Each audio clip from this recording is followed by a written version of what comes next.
Did you know that South Africa is facing a dangerous epidemic that's causing millions of deaths each year? The sad part is that these deaths are mostly preventable and premature. On top of that, most people are ignorant about the seriousness of this problem. Some call it an epidemic, others call it a tsunami of deaths. In this program, we will call it weapons of mass destruction. When we hear the words weapons of mass destruction, most of us may think of warfare, nuclear, chemical or biological warfare. When the atomic bomb was dropped in August 6, 1945 over Hiroshima, Japan, it instantly killed 66,000 and later a total of 140,000. Let me pause there and come back later to weapons of mass destruction. We all love sports cars, especially men. And men are very meticulous about their vehicles. For example, if the manufacturer designs the vehicle to run on petrol, no one will go to a fuel station to put in diesel into that sports car, will we, or any other car. So we are very careful about our cars because our wish is that they should last us very long. How much more? I'm just thinking, how much more these bodies of ours, how much more are they valuable, more valuable than our most prized possessions that we have. We take good care of these possessions of ours, but oftentimes we neglect our bodies. Oftentimes just anything goes in. Whilst we are careful at the petrol station to put petrol in a petrol tank, we're not always that careful about what we put into these bodies of ours. I'm reminded of the words in Psalm 139 verse 14 that says, "I will praise thee, for I'm fearfully and wonderfully made." Another passage come to mind, 1 Corinthians chapter 6, 19-20 says, "Or do you not know that your body is the temple of the Holy Spirit who is in you, whom you have from God, and you are not your own, for you were bought at a price. Therefore glorify God in your body and in your spirit, which are God's." In other words, our bodies don't belong to ourselves, we belong to God. On top of that, God wants to dwell inside of us. 1 Corinthians 10:31 says, "Therefore, whether you eat or drink or whatever you do, do all to the glory of God." One of my favorites is John chapter 10 verse 10. "The thief does not come except to steal and to kill and to destroy. I have come," Jesus says, "that they may have life and that they may have it more abundantly." So in other words, we see here the thief that has a mission. His mission is to steal, to kill, and to destroy, and specifically here, destroy our health. Jesus' mission is to make sure that we experience life in abundance. So we see there is an enemy and he is after our health. He's seeking to destroy our health. He's seeking to really do us harm, and God's desire is for us to experience life in abundance. But back to the weapons of mass destruction. We're not talking about the atomic bomb that was dropped on the city of Hiroshima. We're talking here about weapons of mass destruction, ladies and gentlemen, that kill 38 million people per year, or more than 100,000 people a day. The weapons of mass destruction that we're talking about originate right in our homes. They develop, more specifically, they develop in our kitchens. The weapons of mass destruction we're talking about that kill 38 million people per year are: number 1, heart disease; 2, cancer; 3, diabetes; 4, hypertension; 5, upper respiratory diseases. How many people die every year due to these diseases? Over 17 million people die every year from cardiovascular disease. It is the leading cause of death around the world. Nearly 1 out of every 3 people will die from this disease. The amount of people who die from cardiovascular disease is the equivalent of 4 jumbo jets crashing every single hour, every single day, every single year. Of these 38 million deaths, 9 million of these are premature. These weapons of mass destruction we call diseases of lifestyle. Diseases of lifestyle. In other words, what we choose to put into our bodies. Let's look at the main risk factors. The main risk factors for these weapons of mass destruction. The first one is diet. The diabetes, the arthritis, the heart disease, the dementia, the obesity, the cancers are affecting about 70% of deaths. All the data is that those 70% of deaths and morbidity are largely lifestyle related and preventable. We operate from the disease model. We are in the business of treating sick people. We are not in the business of trying to prevent people from becoming sick. When you look at chronic disease risk, all the things that we walk around worrying about, actually dietary choices trump smoking when it comes to those risks. If I could deliver one message to the researchers who are looking for the cause of diabetes and the cause of clogged arteries and the cause of high blood pressure and the cause of obesity, I would tell them the answer is in 3 words. It's the food. So we've seen that the problem is our food, what we choose to put into our bodies that's causing so much damage to these bodies of ours. The second risk factor is our inactive lifestyle. We have become a very sedentary nation. Even in South Africa, in years past, people would walk, people would do manual labor, but we have developed, and these days we become used to our vehicles, we've become used to the taxi, and we're not that active any longer. The third risk factor is tobacco. Have a look at this video to see how tobacco impacts your health. One of the things that you can do to improve your heart health is to stop smoking if you smoke and to never start if you don't. There's no cell in your body that likes smoke. Every cell can be damaged by smoke of any kind. Sometimes people ask me, I've been smoking for so long, should I stop smoking? And the answer is absolutely. The minute you stop smoking, your body goes into repair mode to restore some of the damage that smoking, even if it's for a short period of time, has done. We know from a heart standpoint that if you stop smoking, in about a year, 50% decrease in your risk of developing heart disease. So this is big, this is huge. So a lot of people concentrate only on lung problems when they think about smoking, but that's just a very small part of the puzzle. And because heart disease is the #1 killer, it's really the heart and the blood vessels that get damaged the most. Smoking is the #1 preventable cause of heart disease and death in America. Therefore, if you stop smoking, we know we can reduce your risk for heart disease, we know we can reduce your risk for lung cancer, and reduce your risk for all of the other problems associated with smoking. One of the things that people don't understand about smoking of any kind is that it actually is corroding and ravaging the inside of your blood vessel. And what we know about the inside of the blood vessel is it's not just protective, it's really the gateway to plaque formation. If you damage the inside of your blood vessels, you develop more plaque. Smoke does that. The minute you inhale smoke and it gets into your bloodstream, you're damaging your blood vessels and you're starting the process of plaque formation. Plaque formation leads to heart attack and stroke. Risk factor #1 is diet. #2, inactive lifestyle. #3, tobacco use. So risk factor #4 is alcohol. And we all are pretty much aware of the effect of alcohol on the body. Drinking alcohol in excess over a period of time may also contribute to high blood pressure and other health issues that may cause heart attacks and strokes. And then, of course, for mothers, it is always a high risk because of the fetal alcohol syndrome problems that may occur. So these are our 4 main risk factors that contribute to these weapons of mass destruction hitting us and killing so many people prematurely. Which one of these 4 risk factors do you think has the greatest impact on our health? Correct, diet. What we choose again to put into our bodies has the greatest impact on our health. What is it about our diet that is causing all these deaths? The first that we're looking at is grease, oil, and fats. The second, refined or processed foods. The third, sugar and salt. The fourth, acid-forming foods that's causing inflammation.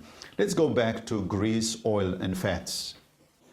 So here today we are happy to welcome May to our program. May has extensive experience in the effect of diet on our health, and so we are happy to have her here on the set today in our program. And May, I'm going to ask you a few questions as it relates to diet and our health. First, we're going to look at grease, fat, and oil. Scientific literature seems to be consistent in trying to tell us that there is a problem with fat and oil in our diet these days. What is the real issue about fat and oils in our diet? Well, as you have mentioned, it is definitely a risk factor in the diet. Unfortunately, a lot of the foods that we prepare need to be prepared with some kind of oils. So unless we're using healthier oils, these oils can be very dangerous, or some of the more refined oils can be very dangerous for the body. So tell us quickly, what are the good oils, what are the not so good oils, the good, the bad, and the ugly? Okay, well, most people cook with ordinary vegetable Sunflower. oil, sunflower oil, but these are highly refined. You'll see sometimes it's written triple refined, and these oils are can be very dangerous for the body. Also the butters and the cheeses and all the high-fat foods basically have a lot of fat that goes into the body, into the bloodstream.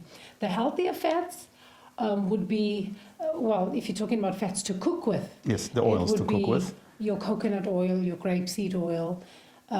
For your salad dressings, you could use olive oil, but olive oil is not good heated. Better if it's used cold. So these are your better oils.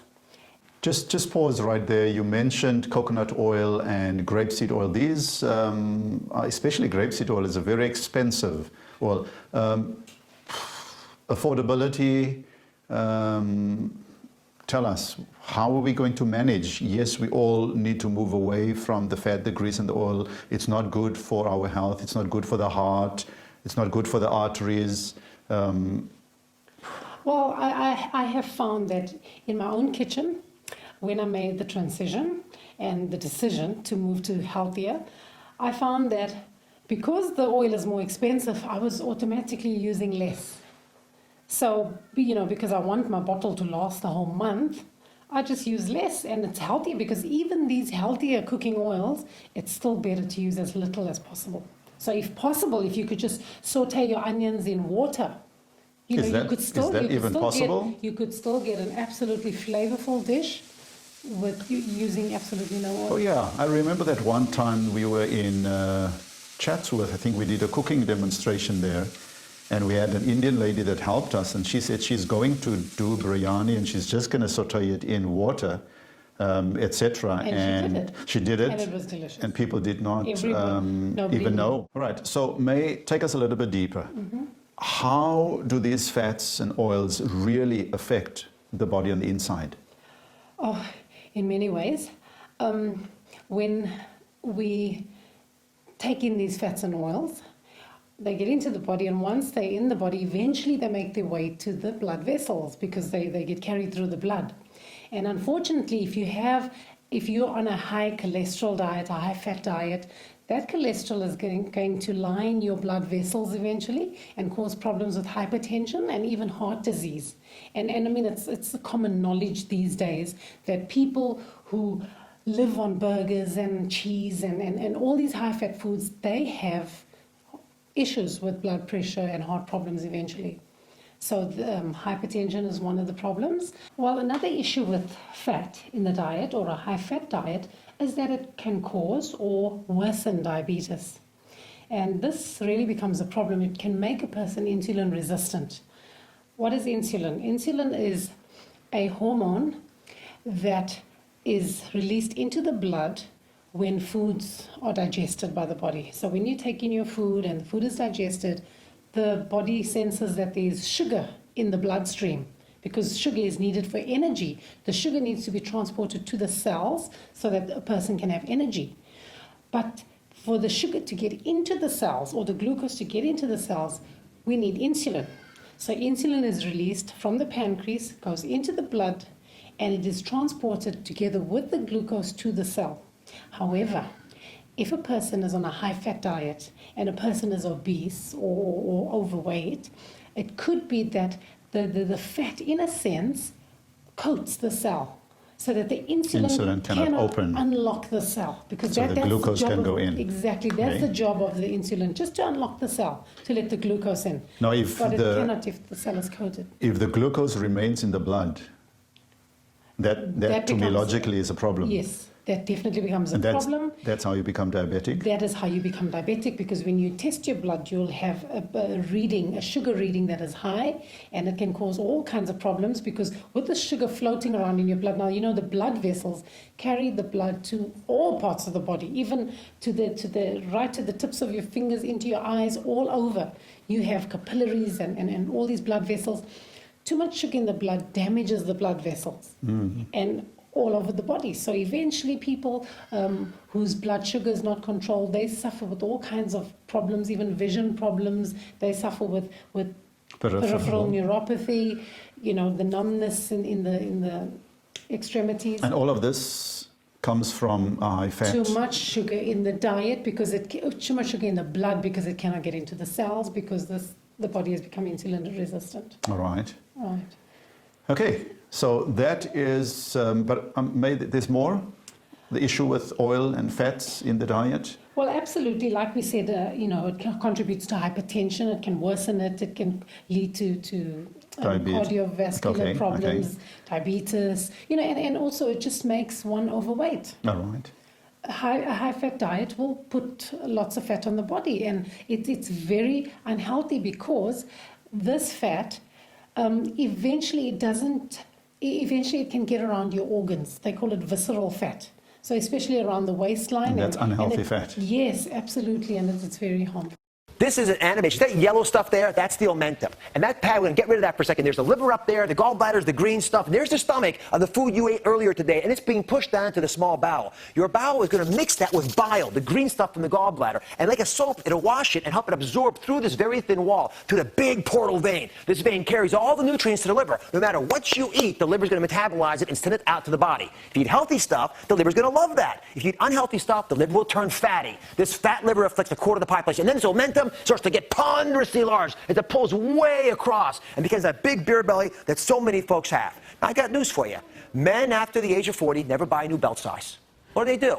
They slip the belt under the fat, right? And they walk around like this, and they waddle around like this all the time. So you actually got to get the folks in your life to measure their waist size, not the belt size, the belly button over the hips to get that magical number. Again, it's got to be half of your height. Now, I brought you a little demonstration because I love organs. This is actually what happens inside of your belly. The reason your belly gets big is not because you got a little fat beneath the skin. You get big fat under the muscle, way inside where those organs are that I showed you.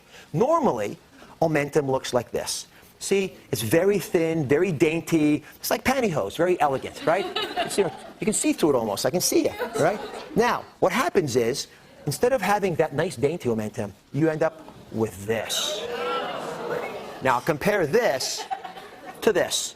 There's a big difference there, and that's the difference that I'm talking about. When you have this big pad of omentum here slapping up inside of your intestines, there's no way your body can keep up with it. And it causes coronary artery disease, it causes diabetes, it causes hypertension. That's what I'm focused on today, because this belly fat poisons your liver, causing high cholesterol. It squeezes the kidneys, and the kidneys have to jack up your blood pressure because the kidneys regulate your blood pressure. And it also poisons the ability of insulin to work. And without that, you get diabetes. That's why I'm always telling you to know your 5. What are the key 5 numbers? You got to know your weight, your waist size, your blood pressure, your cholesterol, and your fasting blood sugar. All of those are interrelated to your weight. And the best way to change these numbers, therefore, is to lose that weight. Even a small loss can make a huge difference. That's why we talk about Just 10. These bracelets, the Just 10 bracelets are all about losing just 10 pounds, which we know for a 200-pound woman or less will reduce heart disease, diabetes, and arthritis by a half. Big numbers, big benefits from just 10 pounds. At the end of the day, let me tell you something. We all make mistakes. All I want you to be able to do is make a U-turn. You know, when you're driving along and you make a mistake on the road, what does the GPS tell you? It says, at the next authorized moment, make a U-turn. Not a big deal. Get back on track quickly. Stop beating yourself up about it. And remember that smart dieting is a marathon. If you can automate a program, then remember that success is about forgetting that you're on a program. You're good to go. Making it easy to do the right thing is what I'm talking about, and that's how you'll succeed as well. Now, one favor. Take what you've learned from this video and tell one other person. Talking about unhealthy fat, there must be healthy fats as well, because the brain needs fat, the body needs fat. So tell us about how do we then get fat? If you're saying that we should try and either eliminate, especially the processed oils, try and minimize or eliminate fats out of the diet. You mentioned earlier on there's some healthier oils like coconut oil and grapeseed oil. But there must be some even healthier and more natural oils that is Absolutely. hidden somewhere in our foods. Absolutely. Well, nature has them all. You get foods like avocados. Those are high in oil, high in fat, but those are healthy fats. Because in the avocado, you also have fiber, you also have water. It's packaged together perfectly to nourish the body, to strengthen the body, and to give the body the oils that it needs. You also have seeds. So, for example, your linseed, that has very good omega-3 oils, good for the brain, good for the joints and the bones. You know, these oils are very, very good for our body, very essential. Yeah, and much preferred over these refined Right. oils. There's also nuts. Nuts, all right. You have almonds, cashews, there are all kinds of nuts out there. Walnuts, very good So for these the are brain. the natural, healthy oils that the body Yes. needs to function, the brain needs it, and these are healthy ones. And the key there is they're in their natural state, they surrounded with fiber, so there's no refined process fats that go and sit around the blood vessels. Yeah. So there we have it. The reason why fats, grease, and oils is a big issue today in our diet is because it is so processed, it is so refined, and all of this is what does so much damage, especially to our blood vessels. And as a result of this, we develop issues like cardiovascular diseases, hypertension, diabetes, strokes, all because of the fat, the grease, and the oil in our diet.